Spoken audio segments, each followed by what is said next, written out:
Black smoke billowed from the overturned car, flames beginning to lick around its frame. Noah didn't hesitate, rushing into the thick smoke to pull the unconscious woman out. She was bleeding but still breathing. As he unfastened her seatbelt, a glimmering pendant swung before his eyes.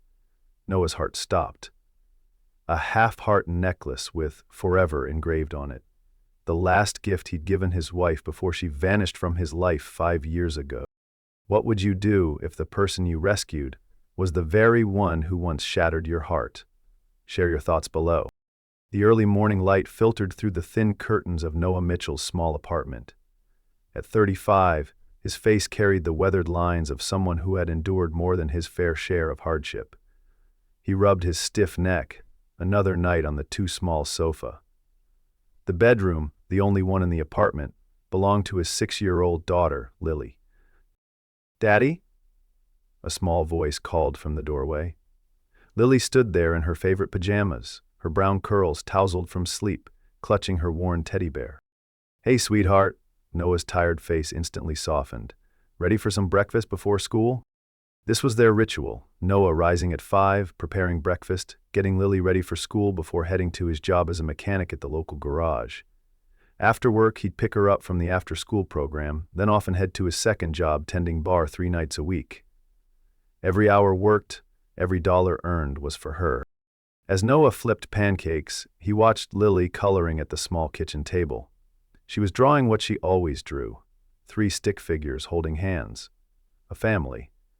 Their family, though the third member had never been part of Lily's conscious memory. "Is this what Mommy looked like?" Lily asked, pointing to the female figure with long hair. Noah's hand stilled momentarily. "Maybe," he said softly. "You were very little when she left." The truth was more complicated. Claire, his wife, had disappeared when Lily was just 1 year old. No note, no warning, just gone one morning, leaving Noah with a baby daughter and a broken heart. The only thing she'd left behind was half of a heart pendant necklace he'd given her, which he'd found on their bedside table.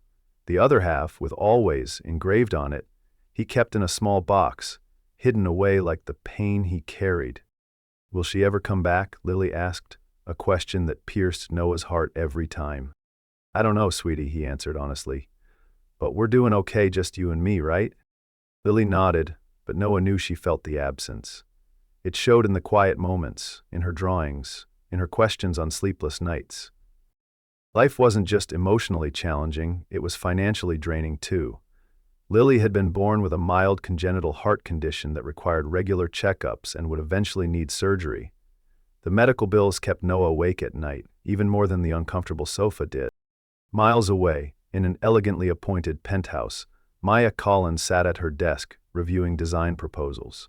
At 33, she was the young CEO of a prestigious interior design firm she'd inherited from her adoptive family. Her short, stylish haircut and tailored clothes projected confidence and success. Yet, her eyes told a different story, a deep sadness that wealth couldn't erase. Maya's hand unconsciously went to her neck, touching the half-hard pendant she always wore. Forever. A word that felt both familiar and foreign. She didn't remember where it came from, only that when she'd woken up in a hospital 5 years ago with no memory of her past, it had been around her neck.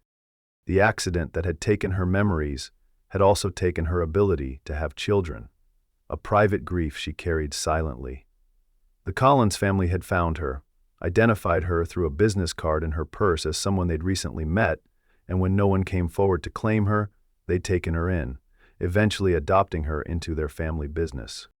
"Ms. Collins, your 10 o'clock was canceled," her assistant announced, interrupting her thoughts. "And your car is ready downstairs." Fate works in mysterious ways. That afternoon, Maya's luxury car began making an alarming noise just as she passed a small local garage. Pulling in, she was greeted by a tall mechanic wiping his hands on a rag. "Sounds like your timing belt," Noah said after listening to the engine. "I can fix it, but it'll take a couple of hours." Maya nodded, taking in the modest but tidy garage. "That's fine. Is there somewhere I can wait?" As Noah showed her to the small waiting area, a little girl burst through the door from the back office.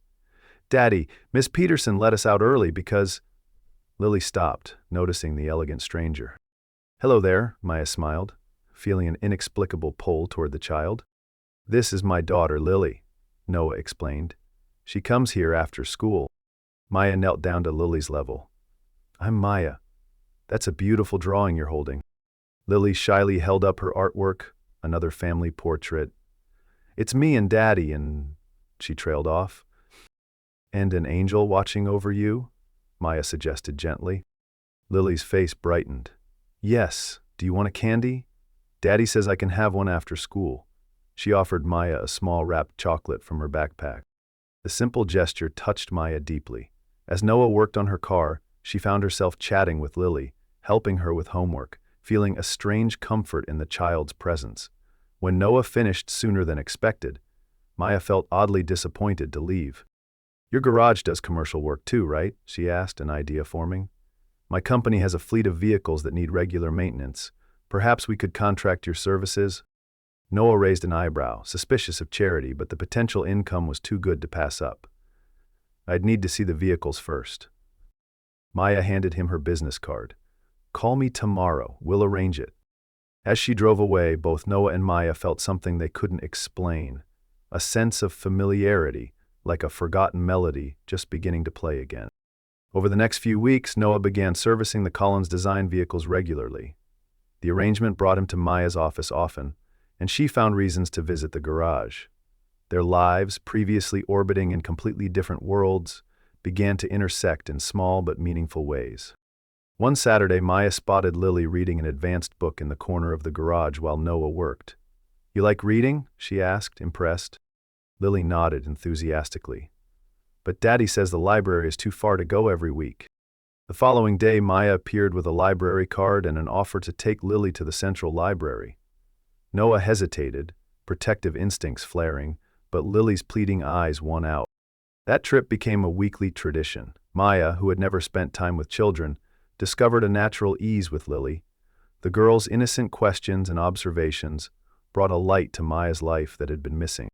One night, Noah received a panicked call from the babysitter. Lily had a high fever. Racing home from his bartending shift, he found Maya already there, having stopped by to drop off a book. I sent the sitter home, Maya explained, pressing a cool cloth to Lily's forehead. I hope that's okay. Through the long night, they took turns comforting the feverish child.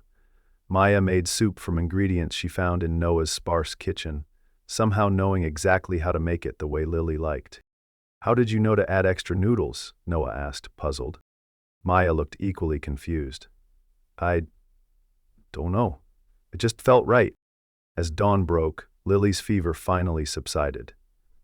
Noah found Maya asleep in the chair beside Lily's bed, her hand protectively resting on the child's. Something shifted in him, a crack in the wall he'd built around his heart. When the hospital bill came for Lily's emergency room visit, Noah discovered it had been paid. He confronted Maya in the parking lot of her building. I don't need your charity, he said, voice tight with pride. It's not charity, Maya replied softly. I don't know what it is, Noah. I just care about her. About both of you. Slowly, reluctantly, Noah began to open up. One evening, after Lily was asleep, he told Maya about Claire's disappearance, about the years of wondering why she'd left, about raising Lily alone. Sometimes I worry I'm not enough for her, he admitted, vulnerability showing through his usually stoic exterior. Maya touched his hand gently. From what I've seen, you're everything she needs. In turn, Maya shared her own story, waking up in a hospital with no memories of her life before the accident, the strange dreams that haunted her, the inexplicable feeling that part of her was missing. The doctors say my memories might never fully return, she explained, fingers touching her pendant. This necklace is the only connection to whoever I was before. When Lily asked about Maya's half-heart necklace one evening, Noah froze, remembering the matching piece hidden in his drawer. Why is your heart only half? Lily asked innocently. Maya smiled sadly. Maybe the other half is out there somewhere, waiting to find its way back to me. The three began spending more time together. Sunday picnics in the park, movie nights in Noah's small apartment, Maya teaching Lily to swim at the community pool. They fell into a rhythm that felt strangely familiar, as if they'd done it all before. One evening, helping Lily prepare for bed at Noah's apartment after a long day together, the little girl sleepily mumbled, "Night, Mommy," before catching herself, eyes going wide. The room fell silent. Maya's hand trembled as she tucked the blanket around Lily. "I'm sorry," Lily whispered, looking between Maya and her father. "It's okay, sweetheart," Maya assured her, though her voice shook slightly. Later, when Lily was asleep, she found Noah on the balcony, staring into the night. "I should go," she said quietly. Noah turned, his expression unreadable. She's never called anyone that before. "I'm not trying to replace—" "I know," he interrupted. "That's what scares me." Yet despite the moment of tension, their bond continued to grow. Maya helped Noah renovate an old house she'd purchased, the three of them laughing as they painted walls together, ending up with more paint on themselves than the surfaces. Noah fixed things around Maya's penthouse, bringing warmth to the stylish but impersonal space. Lily flourished under the attention of both adults, her laughter filling spaces that had been silent for too long. Noah found himself smiling more, the weight he'd carried for years feeling lighter somehow. But happiness rarely comes without complications. One afternoon, Noah arrived at the hospital for Lily's checkup, to find Maya already there, deep in conversation with the cardiologist. "Mr. Mitchell," the doctor greeted him. "Miss Collins was just discussing the surgical options for Lily. The procedure we've been planning might be possible sooner than we thought." Noah's confusion turned to anger when he realized Maya had been discussing his daughter's medical care without his knowledge. Later, in the hospital parking lot, his temper finally broke. "What gives you the right?" he demanded. "She's my daughter, not your charity case." "Noah, please," Maya tried to explain. "I was only trying to help." "By going behind my back? By what, paying for her surgery without telling me? We don't need your pity, or your money." "It's not pity," Maya's eyes filled with tears. "I care about Lily, about you. I feel connected to you both, in a way I can't explain." But Noah's walls had slammed back up. The old fears of abandonment, of not being enough, of losing Lily like he'd lost Claire, overwhelmed him. "Whatever game you're playing, it's over," he said coldly. "Stay away from us." The separation was devastating for all three. Lily couldn't understand why Maya had suddenly disappeared from their lives. She grew quiet, stopped drawing her three-person family pictures, and asked for Maya each night before bed. Noah threw himself into work, picking up extra shifts to save for Lily's surgery, ignoring the hollow feeling in his chest. The apartment felt emptier somehow, despite Maya having never lived there.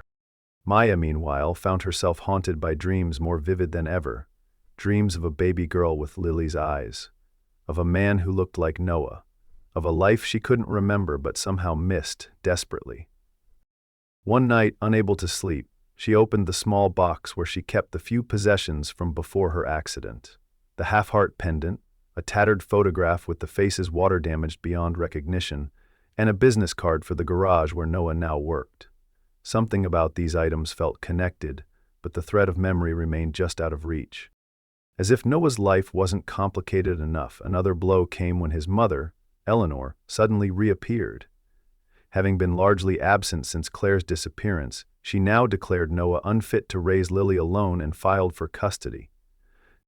"You work 2 jobs, live in a tiny apartment, and can't even afford her medical care," Eleanor argued.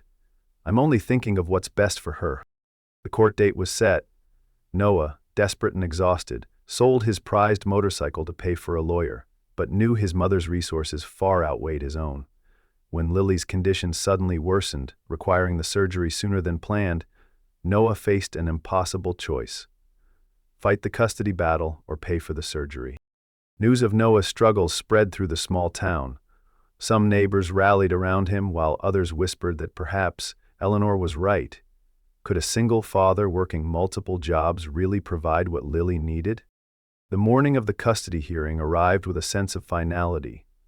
Noah sat alone at the defendant's table, having chosen to put every penny toward Lily's upcoming surgery rather than legal representation. Eleanor sat across the aisle, flanked by expensive attorneys. The judge reviewed the case with a stern expression. "Before we begin, I understand Lily's teacher has a statement." Ms. Adams, Lily's first-grade teacher, approached the stand with a letter. Lily wrote this herself, she explained, before reading. My daddy works very hard so I can have everything I need. He makes my lunch every day, with a heart drawn on the napkin. He never misses story time, even when he's very tired. He taught me to be brave about my heart problems. Please don't take me away from my daddy. He needs me as much as I need him. Many in the courtroom wiped away tears, but Eleanor's lawyer quickly countered with financial records, showing Noah's precarious situation and Lily's expensive medical needs. Your Honor, the lawyer argued, sentiment aside, the child's grandmother can provide financial stability and proper care that Mr. Mitchell simply cannot. Just as the judge began to speak, the courtroom doors opened. Maya walked in confidently, accompanied by an elegant older man in an expensive suit. Your Honor, I apologize for the interruption, Maya's lawyer addressed the court. My client has critical information relevant to this case. Noah stared in shock as Maya approached the witness stand. She looked directly at him as she began to speak. 5 years ago, I was in a serious car accident that left me with amnesia. I was adopted by the Collins family, who gave me a new identity and a new life as Maya Collins. But recently, I've begun to remember fragments of my past. She pulled out her half-heart necklace. This pendant has been my only connection to whoever I was before the accident. I never understood why I felt so drawn to Noah and Lily Mitchell from the moment I met them, why being with them felt like coming home. Noah's hand instinctively went to his pocket, where he now kept Claire's half of the pendant. With the help of medical experts and private investigators, Maya continued, I've confirmed through DNA testing that I am Claire Mitchell, Noah's wife and Lily's mother. Gasps filled the courtroom. Noah stood frozen, unable to process what he was hearing. The accident happened about 30 miles from here, Maya explained, her voice breaking. According to recovered records, I was traveling to interview for a job that would have helped our family financially. After the crash, I was unconscious for weeks. When I woke, I had no identification, no memory, nothing but this necklace.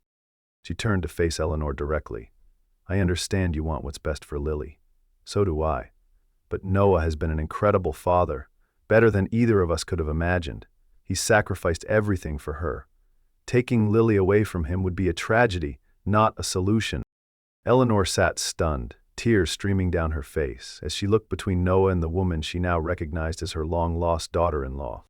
The judge called a recess. In a private conference room, medical experts confirmed Maya's claims with DNA evidence. Noah finally pulled out his half of the pendant, the always that completed Maya's forever. When they returned to the courtroom, Eleanor withdrew her petition for custody, embracing both Noah and Maya through tears. I just wanted to protect Lily, she sobbed. I never stopped searching for you, Claire, Maya, whoever you are now. The judge officially dismissed the case, declaring that Lily would remain with Noah, with Maya granted immediate visitation rights as her biological mother. The legal process to restore Claire's identity would begin immediately. Outside the courthouse, reporters clamored for the story of the miracle reunion, but Noah, Maya, and Eleanor slipped away quietly, Lily waiting anxiously at her grandmother's house. Telling Lily was both the hardest and most beautiful moment. Sitting together in Eleanor's living room, Noah gently explained that they had discovered something amazing. The mother Lily had always drawn in her pictures. The one she'd sensed was out there somewhere, had found her way back to them. Remember Maya's half-heart necklace you asked about? Noah said softly. It was part of a pair. He took out his half, holding it next to Maya's. Lily's eyes widened as the two pieces fit together perfectly. Does this mean you're my real mommy? She asked Maya, her voice small and hopeful. Maya knelt before her, tears streaming down her face. Yes, sweetheart, I'm your mother. I got hurt a long time ago and couldn't remember, but my heart never forgot you. That's why I felt so close to you from the first moment we met. Lily launched herself into Maya's arms and Noah watched, his own eyes wet, as his daughter embraced the mother she'd never known she'd lost. The days that followed were a whirlwind of emotions and adjustments. Maya arranged for Lily's surgery at the best children's hospital, covered by her health insurance, now that her identity was being legally restored. The procedure was successful, giving Lily a stronger heart for her future. Yet despite the miracle of their reunion, Noah and Maya moved carefully. Too much had happened, too many years lost to simply pick up where they'd left off. Maya took an apartment near Noah's, visiting often, but giving him space to process everything. "I understand if you can't forgive me for leaving," she said one evening as they sat on his balcony after Lily had gone to bed. "You didn't leave," Noah corrected her quietly. "You were trying to help us, and then you found your way back, even without your memories." He reached for her hand hesitantly. "I'm still trying to reconcile the Claire I lost with the Maya I found. I'm still trying to figure out who I am too," she admitted. "I have two lives in me now, Claire's and Maya's. I'm not sure how they fit together yet." They agreed to take things slowly, focusing on Lily's adjustment and recovery. Maya continued running her company but made changes to spend more time with her daughter. Noah accepted a position as technical manager at Collins Design, overseeing their vehicle fleet, allowing him to work regular hours and be more available for Lily. The three began creating new traditions: Sunday brunches, movie nights, helping Lily with her two homes project for school. Eleanor, making amends for her absence, became a supportive grandmother, often watching Lily to give Noah and Maya time to reconnect. Maya gradually recovered more memories: her childhood, meeting Noah in college, Lily's birth. But some parts remained hazy, like the morning she'd left for that fateful job interview. "Did we fight that morning?" she asked Noah one day as they walked through the park, Lily running ahead to the playground. "No," Noah said, smiling sadly. "You kissed me goodbye and promised to be home for dinner. You were so excited about the interview. It was for a design firm, actually. You said it would change everything for us." "And it did," Maya whispered, "just not how we planned." Lily's drawings changed, now featuring three people in the same house, not separated anymore. She hung these in both Noah's apartment and Maya's, creating a bridge between their worlds.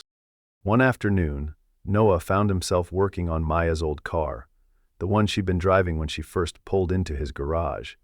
The vehicle had been in storage at the Collins estate, and Maya had only recently discovered it.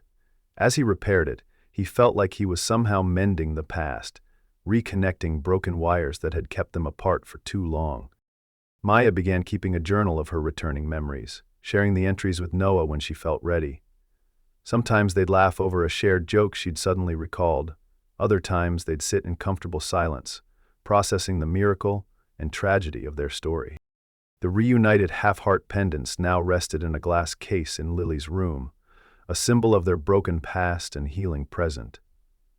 Beside it sat an old ring box that Noah had kept all these years, though neither mentioned it. Summer turned to fall, and on a golden afternoon, the three of them visited the city park. Lily ran ahead to feed the ducks, while Noah and Maya sat on a bench beneath a maple tree shedding its crimson leaves. "I've been thinking," Maya said hesitantly. "The lease on my apartment is ending next month." Noah looked at her, his expression open but cautious. "And?" Before she could answer, Lily came running back, plopping herself between them on the bench. She looked up, her eyes moving from one parent to the other. "When are we going to live in one house like other families?" she asked innocently. Noah and Maya's eyes met over their daughter's head, unspoken words hanging between them like golden dust motes in the afternoon sunlight. The future stretched before them, uncertain, unwritten, but filled with possibility. If this healing journey touched your heart, please like this video, share this story, and subscribe to our channel to nurture faith in human connection and family bonds. Do you think Noah and Maya should start fresh or simply be allies in raising Lily? Share your thoughts below.